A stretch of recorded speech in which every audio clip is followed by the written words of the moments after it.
Welcome back. In part 1 we discussed Tesla's plans to increase battery production by a factor of 35 and also explore which raw material would make most sense for Tesla to acquire if they are indeed getting into the mining industry. In part 2 we'll look at some more raw materials, so get ready.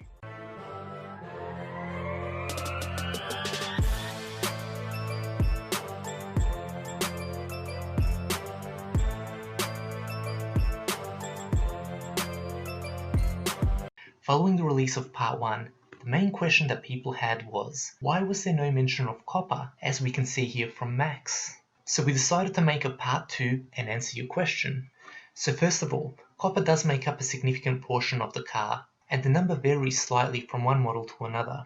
Here we can see that there's approximately 100 pounds of copper that is used in the motor, and about 165 pounds of total wiring in the car, which comes out to a total of 265 pounds or 120 kilos of copper in a Model S. So no doubt about it, copper is critical for making an electric car. When we compare gas cars to electric vehicles, we can see that electric vehicles require up to 3 times more copper wiring on average than a gas car. So it's pretty obvious that as the electric vehicle market grows, so will the demand for copper. And that's exactly what we see when we look at the electric vehicle copper demand projections, which show a 6-fold increase over the next 8 years. So the biggest question really is, can demand keep up with supply? And this is where things really start to get interesting. Check out how many major copper discoveries have been made over the last 9 years.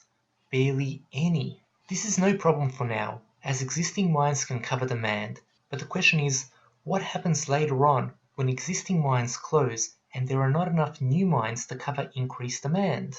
And what will happen to price? So the question is Tesla likely to get into the copper mining business?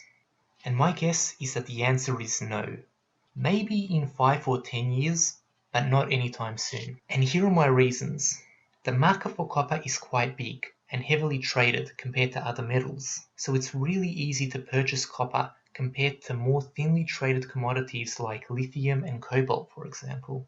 Not to mention, copper production is distributed all around the world, with Chile and Peru being global leaders. And finally, during an interview, Sandy Munro mentioned, and note, this is unconfirmed by Tesla as far as I know, that Tesla is going to be reducing the amount of copper wiring in their cars from 1.8 kilometers to just 100 meters, which is an 18-fold reduction in copper wiring.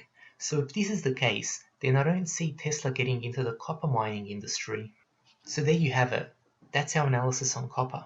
So let's now move on to the next raw material, which is neodymium, which make up the magnets that are used in the motors. And unlike any of the other metals discussed so far, neodymium is a rare earth metal with more than 80% of global supply coming from China. To get a sense of how strong China is in rare earths, think about this.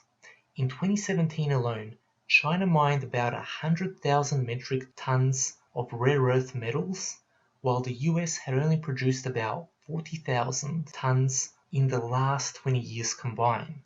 And I've also read estimates that demand is outstripping supply by about 3,000 tons per year.